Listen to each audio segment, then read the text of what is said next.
जीवन के 5 सत्य जानिए क्या है। एक डॉट कोई फर्क नहीं पड़ता कि आप कितने खूबसूरत हैं, क्योंकि लंगूर और गोरिल्ला भी अपनी ओर लोगों का ध्यान आकर्षित कर लेते हैं। 2 डॉट कोई फर्क नहीं पड़ता कि आपका शरीर कितना विशाल और मजबूत है, क्योंकि श्मशान तक आप अपने आप को नहीं ले जा सकते।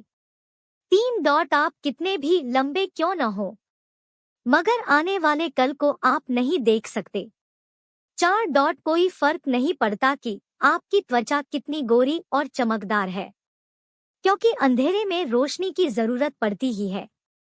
5 डॉट कोई फर्क नहीं पड़ता कि आप कितने अमीर हैं और दर्जनों गाड़ियां आपके पास है, क्योंकि घर के बाथरूम तक आपको चलकर ही जाना पड़ेगा। मृत्यु जीवन का वो सत्य है जिसे स्वीकार कर लेने में ही भलाई है।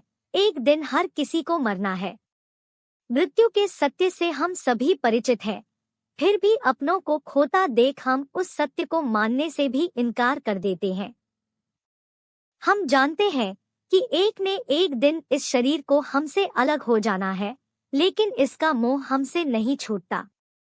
कई बार ये मोह सिर्फ अपने शरीर के लिए ही नहीं बल्कि अपने लोगों के लिए भी हो जाता है। हालांकि हमें समझना होगा कि ये अटल सत्य है जिसे दिल से मान लेना ही हमारे लिए भला है। इस बात को हम आपको गौतम बुद्ध की एक कहानी के रूप में समझाते हैं। महिला गौतम बुद्ध के पास पहुंची। एक कथा के अनुसार एक महिला के जवान बेटे की उसकी आंखों के सामने ही मृत्यु हो गई। बेटे को अपने सामने दम तोड़ता देख वो औरत बिल्कुल पागल सी हो गई। उसके पति की पहले ही मृत्यु हो चुकी थी और अब उसका बेटा ही था जो उसका सहारा था। वो सहारा भी अब उससे छीन चुका था।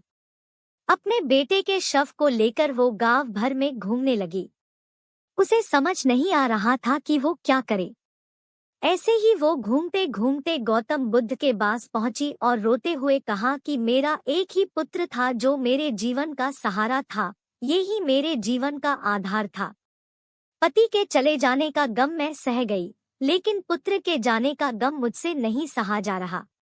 किसी भी तरह से अपनी कृपा बनाएं और मेरे पुत्र को जीवित कर दें। इसके बिना मेरा जीवन व्यर्थ है। आप कुछ भी कर सकते हैं। इसे जीवन दे दे, आप जो कहेंगे वो मैं करूंगी। गौतम बुद्ध ने महिला के सामने रखी शर्त। गौतम बुद्ध ने औरत की करुणा सुनी और कहा कि मैं तुम्हारे बेटे को फिर से जीवित करने के लिए तैयार हूँ, लेकिन इससे पहले तुम्हें मेरा एक काम करना होगा। औरत ने कहा, मैं आपकी कोई भी बात मानने को तैयार हूँ, बताएं क्या करना है। गौतम बुद्ध ने कहा, तुम गांव के किसी भी घर से एक मुट्ठी अनाज ले आओ, लेकिन बस इस बात का ध्यान रहे कि जहाँ से भी तुम अनाज लाओगी उसके घर कभी किसी की मृत्यु ना हुई हो। महिला ये सुनते ही खुश हो गई। उसने सोचा ये तो बहुत ही आसान काम है, मुट्ठी भर अनाज ही तो लाना है, झट से आ जाएगा। अपने बेटे को गौतम बुद्ध के पास रखकर और गांव में अनाज लेने गई। सुबह से शाम हो गई, लेकिन उसे एक ऐसा घर नहीं मिला जहां किसी की मृत्यु ना हुई हो। कहीं किसी के पिता गुजर चुके थे तो कहीं किसी की दादी, कहीं मां नहीं थी तो कहीं बेटा मर चुका था।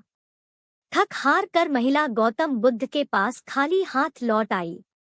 महिला ने गौतम बुद्ध से कहा, आप मेरे बेटे को जीवित ना करें। मैं समझ गई कि जीवन और मृत्यु का सत्य क्या है। बुद्ध ने कहा, मैंने तुम्हें हर घर में इसलिए भेजा था क्योंकि तुम्हें मृत्यु का सत्य मालूम हो सके। जिसने भी जन्म लिया है उसे एक दिन मरना है। यह भी पढ़े। हर माँ को जरूर सिखानी चाहिए अपने बेटे को ये जरूरी बातें, ताकि हो सके उसका बेहतर विकास। क्यों भाग दौड़ की जिंदगी में हम अपने ही परिवार से दूर हो जाते हैं, जबकि वही हमारी असली पूंजी है।